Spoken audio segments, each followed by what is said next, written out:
मेरे पास 2 बुक्स हैं जो मैंने खुद बनाई हुई हैं। उनमें मैंने प्रॉपरली जो अच्छी अच्छी बुक्स हैं आर.डी. शर्मा, सिंगेज और एस.एल. लोनिंग, उन बुकों से उसमें शॉर्ट ट्रिक निकाल के और एग्जाम्पल पे उनको अप्लाई करके बनाई हुई है कि बच्चे को चूज करना 10th में कि आप मैथ लेना है या नहीं लेना है। और जब बच्चा 10th के बाद मैथ लेता है और 10th से उसके बेस शुरू हो जाता है, पहली क्लास मानते हैं हम +1 क्लास को, क्योंकि जो हमारे पास बच्चे पढ़ने आ रहे हैं उनका हमने बेस पे काम करना है। हमारा जो बच्चों का बेस स्ट्रॉन्ग करना है और बेस स्ट्रॉन्ग होने के बाद फिर कोई एग्जाम हो बच्चा नहीं छोड़ेगा उसको। अभी मेरे पास रिसेंटली 4 दिन पहले की घटना है, 2 से 4 बच्चे आए थे, उनको पता ही नहीं एग्जाम के बारे में, एनबीएसएन का पता ही नहीं क्या होता है, आईआईटी जैम का पता ही नहीं उनको क्या होता है। अब उनको पता ही नहीं, वो तैयारी क्यों करेंगे? जब तक हमारा खुद का दिमाग नहीं चलेगा ना, हम किसी के सोल्यूशन कितने देख लें, किसी की हम कुछ भी चीजें देखें, हमें नहीं समझ में आएंगी, क्योंकि मैथमेटिक्स पढ़ने से नहीं आता, मैथमेटिक्स करने से आता है। जो मेहनत से खूब पढ़ता है उसका कद जरूर बढ़ता है। जी हाँ, मैं करमवीर तुषार एक बार फिर हाजिर हूँ एक नई शख्सियत के साथ। इस वक्त शिक्षा का जिक्र हुआ है तो आज हमारे साथ हैं जेडी एकेडमी से जयदेव शर्मा, जो आज हमारे मेहमान हैं, और उनसे जानेंगे कि एकेडमी को चलाने के लिए किन किन चीज़ों की ज़रूरत होती है और किस सब्जेक्ट में वो महारत हासिल क्यों हैं, और बच्चों के लिए उनका, पेरेंट्स के लिए उनका क्या संदेश है। जयदेव जी, स्वागत है आपका।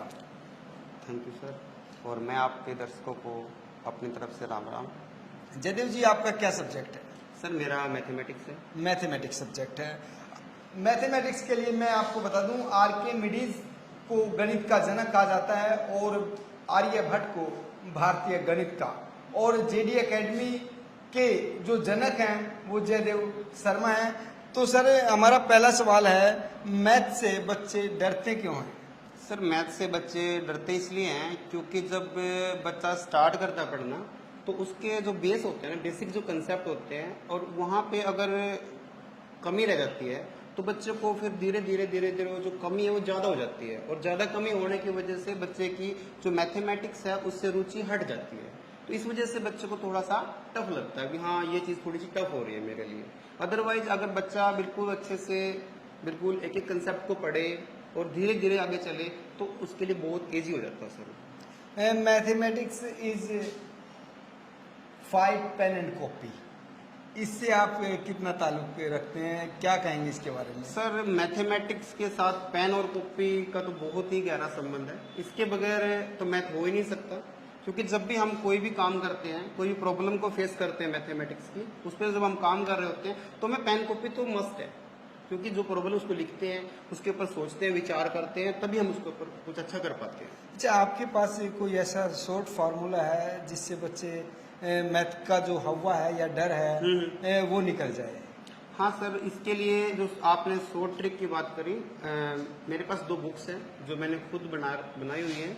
उनमें मैंने प्रॉपरली जो अच्छी अच्छी बुक्स हैं आर.डी. शर्मा, सिंगेज और एस.एल. लोनिंग, उन बुकों से उसमें शॉर्ट ट्रिक निकाल के और एग्जाम्पल पे उनको अप्लाई करके बनाई हुई है जी।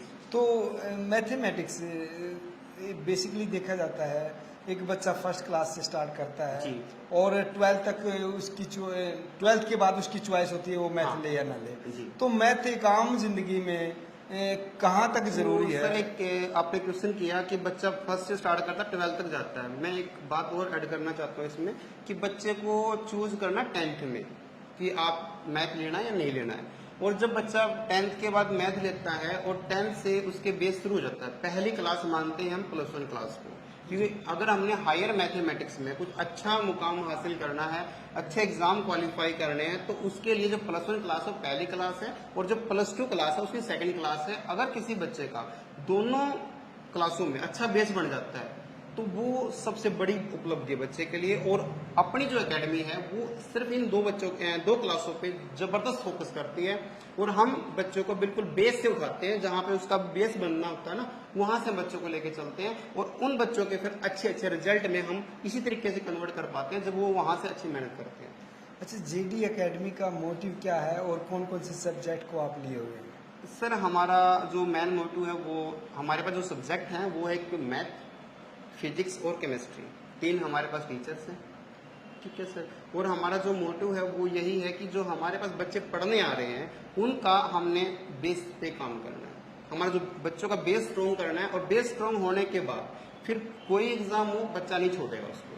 अगर बेस ही कमजोर रह गया तो फिर वो प्रॉब्लम में है। तो हमारा जो अपनी एकेडमी है जेडी एकेडमी, उसका एक ही पर्पज है कि जो बच्चों का बेस को हम कितना मजबूत और कितना स्ट्रॉन्ग बना सकते हैं, और क्वेश्चन को जब हम कॉम्पिटिटिव एग्जाम की बात करते हैं कितनी जल्दी बच्चा हमारा निकाल पाता है उस क्वेश्चन को। अब अगर मैथमेटिक्स की बात करें तो संभावनाएं कितनी हैं इंडिया के अंदर और अब्रोड? बहुत सारे बच्चे विदेशों की तरफ रुख किए हुए हैं, तो अब्रोड में क्या संभावनाएं और यहाँ पर मैथमेटिक्स की क्या संभावनाएं? मैं एक बात समझता हूँ सर, अगर बच्चे का, वही बात फिर घूम के आती है, सारी बात वहीं पे चलती है +1 +2। अगर बच्चे का +1 +2 में अच्छा इंटरेस्ट है मैथमेटिक्स में, तो +1 +2 के लेवल पे 2 एग्जाम है, NDA और IIT JEE। ये एग्जाम बच्चे तैयारी करते हैं। अगर बच्चा अच्छे से बेस स्ट्रॉन्ग है तो आराम से एग्जाम निकाल लेता है। उसके बाद बच्चा BSc करता है, BSc के बाद IIT JAM है, NBHM है, टीफर है, गेट है, नेट है, तो बहुत सारे एग्जाम है, और वो सारे बेस पे डिपेंड करते हैं। एक मेरा सवाल है कि बहुत सारे जो ग्रामीण अंचल से जो बच्चे आते हैं, जी। मैथमेटिक्स भी उनका ठीक है, जी। एक अच्छी गाइडलाइंस न होने की वजह से, तो जो ग्रेजुएशन कर चुके हैं और अभी तक उन्होंने मैथ लिया है, अच्छा परफॉर्म किया जी। है, आफ्टर दैट क्या संभावना है उनके लिए? सर मैं आपकी बात को पूरी करता हूँ जो आपने अभी बोला कि कुछ बच्चों को गाइडेंस की बड़ी प्रॉब्लम है। सर मैं बहुत कुछ देख रहा हूँ, जो बच्चे आ रहे हैं बता रहे हैं, उनको बहुत सारे एग्जाम का पता ही नहीं बेचारों को कि भी हमने क्या करना, कहाँ से करना, कैसे उठाना एग्जाम। तो अभी मेरे पास रिसेंटली 4 दिन पहले की घटना है, 2 से 4 बच्चे आए थे, उनको पता ही नहीं एग्जाम के बारे में, NBHM का पता ही नहीं क्या होता है, IIT JAM का पता ही नहीं उनको क्या होता है। अब उनको पता ही नहीं तो तैयारी क्यों करेंगे? जब उनको ये बातें बताई जाएंगी तो वो तैयारी करेंगे। हमारी एकेडमी का एक रूल है कि बच्चा चाहे 10th क्लास का हो, चाहे 9th का हो, चाहे +1 +2, हम उस बच्चे को वहां से लेकर हायर मैथमेटिक्स तक की सारी इन्फॉर्मेशन बच्चे को देते हैं। अब बात आती है सारी बातें, क्योंकि मैथमेटिक्स से रिलेटेड अगर कोई भी सॉल्यूशन मैं तमाम दर्शकों से कहना चाहूँगा, अगर आप लेना चाहें तो जेडी एकेडमी पर विजिट जरूर करें। और उसके बावजूद एक सवाल भी और बनता है कि जो फीस स्ट्रक्चर है आप लोग का, तो वो क्या रखा हुआ है, क्या अफोर्डेबल है? बिल्कुल सर, वो बहुत अफोर्डेबल है, और बच्चों को हम उनकी सुविधा के अकॉर्डिंग भी फीस ले लेते हैं कई बार, जैसे वो जिस भी तरीके से हमें देना चाहें, जिस भी उनके पास कैपेसिटी है उस के अकॉर्डिंग दे दे, तो हम उसके लिए एग्री। एक मैथमेटिक्स की मैं बात नहीं करूंगा यहाँ पर, तमाम जो सब्जेक्ट हैं, एक औसत बच्चे को कितना टाइम अपनी एजुकेशन को देना जरूरी है? मतलब क्लास वाइज या एक सब्जेक्ट? जी, क्लास वाइज एक औसतन बच्चे को कितना पढ़ना जरूरी है? खाली मैथमेटिक्स की नहीं, ऑल सब्जेक्ट्स की बात है। तो बच्चे को कम से कम 8 घंटे तो पढ़ना चाहिए। 8 घंटे पढ़ना चाहिए, बिल्कुल 8 घंटे पढ़ना चाहिए।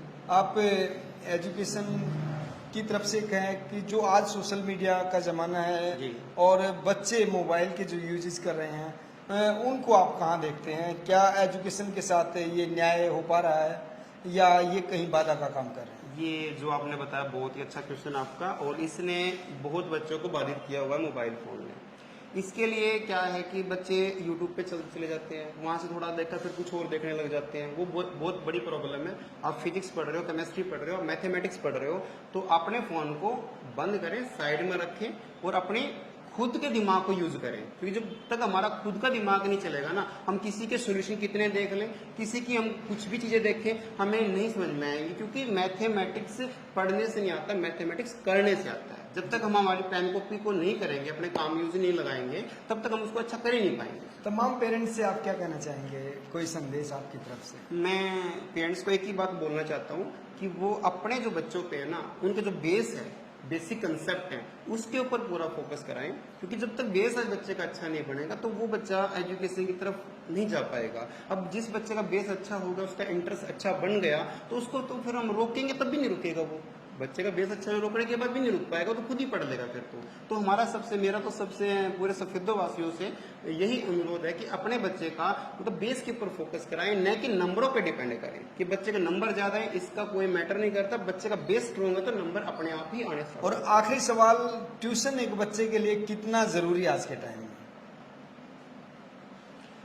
ट्यूशन बच्चे के लिए कितना जरूरी है सर? इसके लिए हम ये कह सकते हैं, अगर बच्चे के प्रॉपरली सारे कंसेप्ट अच्छे हैं, अगर सारे कंसेप्ट अच्छे हैं तो वो बच्चा आगे चले उसके ऊपर। अगर उसके कंसेप्ट अच्छे नहीं है तो वो बच्चा क्या करे कि अपने जो नीचे वाले कंसेप्ट हैं पहले उन पे काम करे, उसके बाद आगे के बारे में सोचे। हमारे यहाँ होता क्या है कि हम पिछली क्लास पढ़ के आ चुके होते हैं, पिछले फॉर्मूले हमें याद नहीं रहते, वो बड़ी प्रॉब्लम आती है बच्चों को आगे जाके, और वो कंसेप्ट नहीं बनते तो क्वेश्चन सोल्व नहीं होते। नमस्कार दोस्तों, और अगर आप कुछ अच्छा देख रहे हैं, अच्छा सुन रहे हैं, तो बेसिकली आप करमवीर तुषी के साथ जुड़े हुए हैं। एक नई अपडेट और एक नई शख्सियत के साथ, एक नए विषय के साथ फिर होंगे हाजिर। तब तक दीजिए इजाजत। जय हिंद, जय भारत। अगर आपकी कोई राय है तो कमेंट बॉक्स में दर्ज करें।